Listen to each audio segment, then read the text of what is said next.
Well, week 7 has. I guess our guest has already shown to our audience. Well, week 7 just wrapped up. We're here with weekly recap. My name is William Chill. Of course, we had Valdez and Achilles on the desk.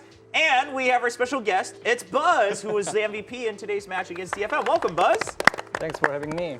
Yeah, and of course, BuZz, we all know, has great English. But just in case, we're going to do some game discussion as well. So if anytime you need any translation, either from us or yourself, just raise your hand. I'll gladly translate for the day, and then I'll message DRX and charge whatever cost it is per word. So just keep that in mind. Just kidding about that. We'll get through it just fine.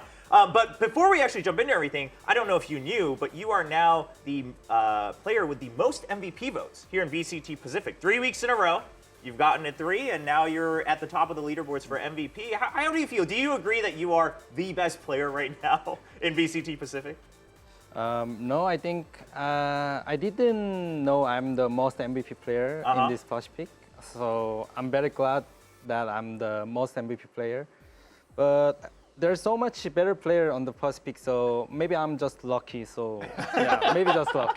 All right, hey, sometimes luck counts, right? Sometimes luck counts. Well, let's take a look at the standings overall for the teams as well, because we've had some shakeups coming up into week 7. And Valdez, you want to run us through just what the standings look like right now?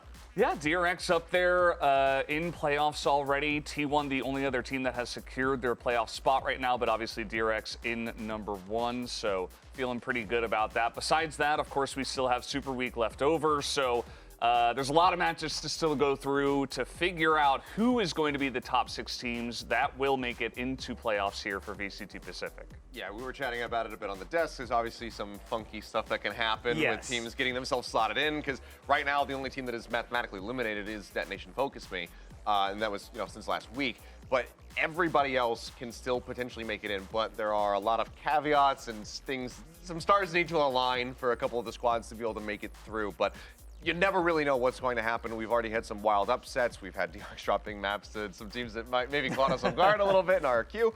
But we'll have to just wait and see as we get ready to go into the Super Week. Yeah, and we were actually talking about this, BuZz, before the show, the weekly recap started today. But you guys are secured for playoffs, and now T1 as well. But even for T1 and most of the other teams, there's so many of these circumstances that they're kind of concerned about going into Super Week. How does it feel knowing that you guys are pretty safe right now to even be in the top 2 spots? I mean, we won all the series, but we secured the playoff spot, but we don't want to lose any match. And the surprise thing is T1 secured the playoff spot, because the T1 has shown the bad performance on VCT login. Yeah, lock it, yeah. And as you know, they have one player who changed the games. Yeah, so I thought they will be hard to take the spot of the playoffs, but they already secured the playoff spot. Is amazing for me. Yeah, I think a lot of us were actually surprised that they were the next team. Did you know that there's actually a chance where if T1 win both of their games and you lose both your games next week, T1 takes first place? Yeah, we know that. we know the situation. But if you beat them next week, then it's all good. Right. Yeah, so obviously DRX somewhat safe, but as BuZz just mentioned, wanting to still make sure that you don't drop any matches here in the round robin stage. Now, we just talked about T1, but overall, I mean, just looking at the lineup, PaperX in number 2, RRQ, still kind of hanging on to top 6. Do you think these standings accurately reflect the current power level of Pacific teams? 질문 좀. 지금 현황이, 네. 그러니까 지금 팀들이 보여준 스킬이랑 어느 정도 똑같이 보이는 현황이라고 생각하시는지, 아니면 어떤 팀들은 스탠딩보다는 좀 더 강하다고 생각을 하시는지? I mean, Talon showing the little bit better performance on the Pacific. If compare the VCT login, they play really good in this login, but they're on the bottom of the rank. So that's one of the surprise things. But RRQ is one of the amazing team. They showed the bad performance on login, but they prepared really well in VCT login. So they can go to playoffs. So. Yeah, that's it. I mean, Team Spirit also do that, but we have to see the number of cases. Yeah. Yeah, there's a lot that goes into play there. Well, obviously, Super Week still remaining, so those of you guys interested to see how the standings might change, just keep an eye on that. We've got plenty more matches next week. Now, we just wrapped up 5 matches here in Week 7 of VCT Pacific, and of course, as we always do, we at the analyst desk have always voted, or including the casters, we vote for our MVPs after each match. So I want to take a look at the MVPs that were voted for the matches this week. We had Garnets kicking things off for Talon, now finally starting to get those wins. And that's Forsaken, Flipsider, Carpe, and BuZz himself. I mean, Achilles, out of these players, I mean, was there any player that you were kind of surprised to really show up here on the MVP board? Are you baiting me with this comment, or is this a genuine question? I'm just genuinely curious. Look, I love Carpe, and I should love Carpe more than just about anybody else because I actually cast the game that he came from. But Sure. I was surprised that it didn't go to SciPlayer yesterday. I thought SciPlayer had an incredible performance in pretty much every statistic. But Carpe did play excellently, as you guys like to point out continuously. He played Gecko, and he played it well. And it was definitely the best display of Gecko that we've seen so far in our very limited exposure to it. But I'd say that's maybe Flipsider. I think Valdez probably leaning towards that one as well, so go ahead. Yeah, you know, I was just kind of in a similar vein. I thought Elmi Moore was kind of like the hard carry, if you will, in terms of like putting up the big numbers. But Flipsider, as the desk pointed out yesterday, did a great job by GLA and kind of like keeping the team together. And as BuZz was mentioning, our RQ definitely doing a great job so far. BuZz, I was curious, did you watch any of these other games? Were you impressed by any of these other MVPs besides yourself? No. No? No, not impressed. Sorry, All was, right. was that no you didn't watch or no you weren't impressed? Both. Not interested and not impressed. Yeah. Play your game. Well, I mean, BuZz is currently, voted the most MVPs here in Pacific, so can't blame him. I was going to follow up and ask what you thought about Forsaken's play as well, as he's also in that boat of playing Duelist and now going over to Sentinel. Now, you just said you didn't watch this week's matches, but just in general, I mean, as a player who already has done that position change, how do you rate Forsaken's play so far as a Sentinel? I mean, before, just a few years ago, Forsaken has played Soba, and I know he can play a lot of roles, you know. He can play Duelist or Initiator or Sentinel, but he played really, really great, I think. So maybe if they make some strategies with something, and they can be a really, really strongest team. Oh, yeah. Okay, yeah. So maybe a little bit more potential still left here for PRX that we can expect. Now, since we have BuZz here, something that a lot of fans of DRX and a lot of fans in Korea and globally who have been following DRX, something that a lot of people talk about is BuZz. Back when you were the main duelist here for DRX, a lot of people would agree as a pure entry, BuZz has to be one of, if not the best one, who's creating space. However, when it comes to operator kills, maybe not always the most reliable. So we decided to take a look at who is currently the best opper here in Pacific and also just get your thoughts on the operator play so far. So let's take a look at the top 3 operator players here in VCT Pacific, starting with number 3, which this one I was surprised to find out is actually going to be EJ from RRQ. Obviously a rough start here at the beginning of Pacific, but BuZz, let's start with your thoughts. I mean, EJ, just both as an entry and an operator, he's really been racking up the kills for RRQ. Yeah, and he showed amazing performance against us also. So I think he deserved the 3rd place, I think. He's really, really great jet player, I think. So maybe if he play more like this, they can secure the playoff spot. Yeah, I think he's been an absolutely critical part of the roster so far for RRQ. He's been a lot of the reason why they have been finding success, just getting some of those first kills on the operator. And besides that, as BuZz, you were mentioning, he's just a great jet player overall. So definitely a very key player in terms of that roster, even outside of the operator kills. Yeah, of course. I mean, it might be surprising that he's number 3 in terms of the pure number of kills on operator, but as we just talked about, also as a jet and entry, really been holding down the role here for RQ. Now, we actually have the top 2 players tied for first place in terms of pure number of operator kills, one of them being your teammate, Foxy9, sitting at 37 kills, and the other one that Achilles might want to talk about is going to be SciPlayer, who did have a great time yesterday in his games. But let's talk about Foxy9 first, Achilles. Obviously, he's been putting up highlights time and time again. He has been. I mean, Didn't get to see too much of it here today. I think it felt like the operator wasn't really necessary. Just regular stock standard rifles were pretty decent for DRX. But I mean, this is what we were expecting with Foxy 9. We were hoping to see it a bit over at lock-in, and then once he finally did take to the VCT stage, it absolutely did disappoint. I mean, using that operator, able to get that collat, you think all the way back to you guys' first map played versus Zeta, he gets that ace to go ahead and close out the map and everything, gets the collat set up, and then just closes it from there. His reaction times are just otherworldly, and I think that even with the, Saya being as high up, I think the only players that really come to my mind as far as like really fast, quick reaction times that we've seen in a very wide pool is probably maybe something. I think he goes in there. Something Saya and then BuZz himself. Because, I mean, I'm thinking about some of your shots back versus Loud. Fracture, those little lines you were running while you're playing that KJ, and it was just nasty. But Foxy 9, as young as he is, to be so good and be so consistent with the op in his hands, it's just nasty.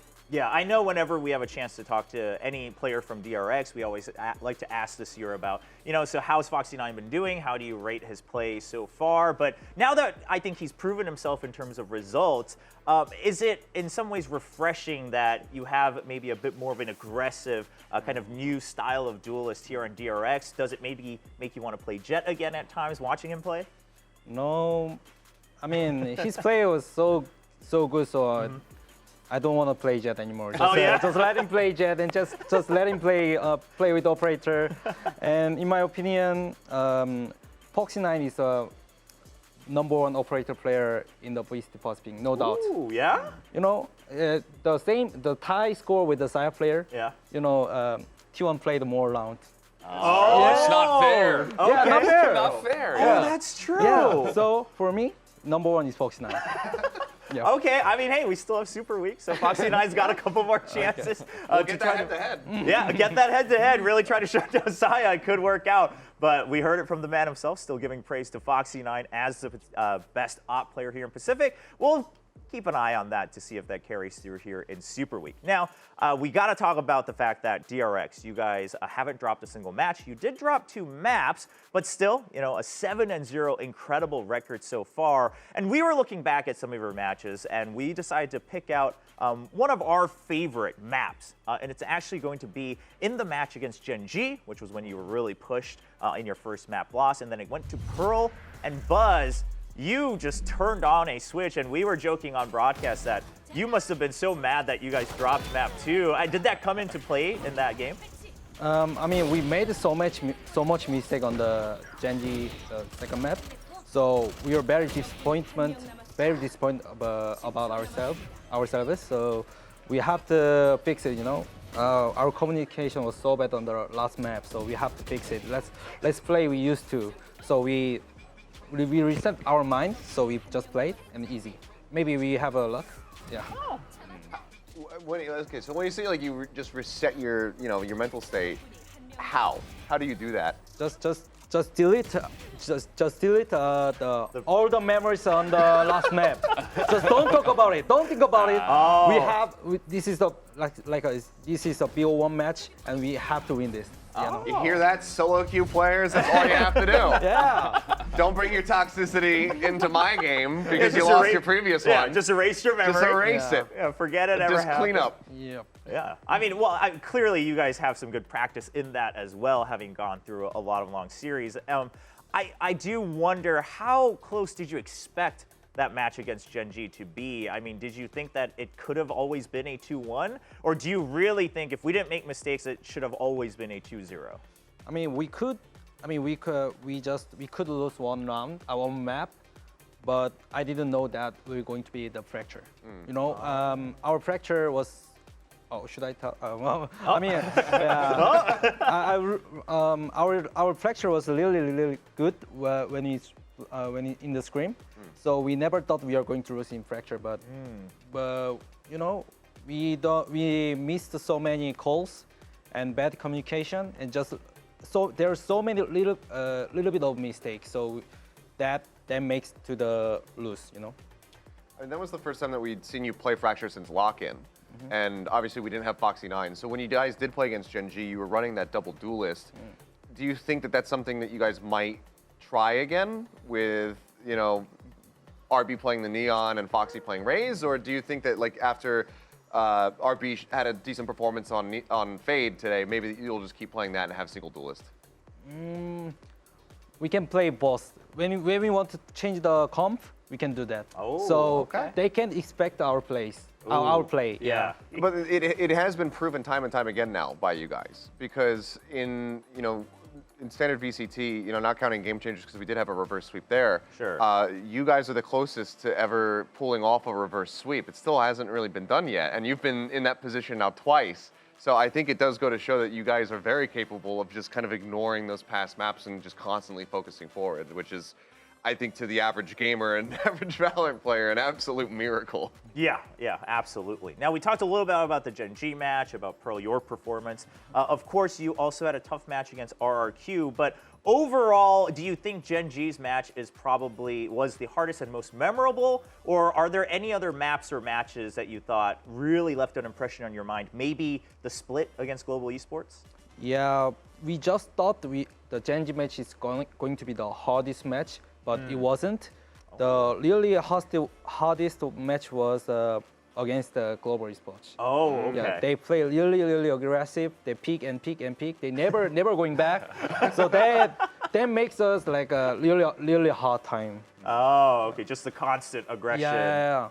I was really surprised. They have an advantage of the person. Oh, yeah, the person. number of people. Yeah, number of people, and they just keep fighting. Yeah, that makes me really angry. Why they're picking? I can't understand. Oh, yeah. okay. But they prepared really well also. So, I mean, I was play really bad against the GES. So maybe I have to improve more. Yeah. Well, I mean, hey, you proved yourself in the past 3 games, right? Getting MVP, so clearly doing well on that path. Now, we're nearing the playoffs here at VCT Pacific, and of course, after that, we'll choose the 3 teams to go to Masters Tokyo, and every other region will do so as well. First of all, let's start with Pacific. Now, do you still kind of consider that gen.g has the potential to be your strongest rival, potentially in playoffs, or is there another team that really stood out to you? I mean, I thought the gen.g is our rival, but I think there's no rival in the Pacific. Oh, okay. All right, no rivalry. Okay. Is there any team outside of Pacific that you think maybe can match you guys right now? Maybe it could be NRG or the Fnatic. NRG or Not even loud. Not loud? Oops. Also out. For fun. Forgot about them. Yeah, but NRG, Loud, Fnatic, obviously 3 teams that you guys have played often and into these long series where it was always so close. So no surprise there. I mean, we'll see if all of you guys can go to Masters Tokyo, and if so, maybe we'll get these rematches that would be hype for all the viewers as well. Well, it's almost time to wrap up the weekly recap here, but of course, we're not done yet with VCT Pacific overall. We have the Super Week coming up, so let's take a look at the schedule and talk about the upcoming matches, because as we mentioned, all of these can have a big impact into the standings at the playoffs. Valdez, can you run us through this overall schedule? Well, it's double what a normal weekend would be, right? That's why it's a super week. You get 10 matches, and there's a bunch of big ones that mean so much for playoffs, right? Like DRX gen.g is a big one. You got RRQ versus Talon, a couple of teams that are trying to make it into playoffs that don't have a solidified spot just yet.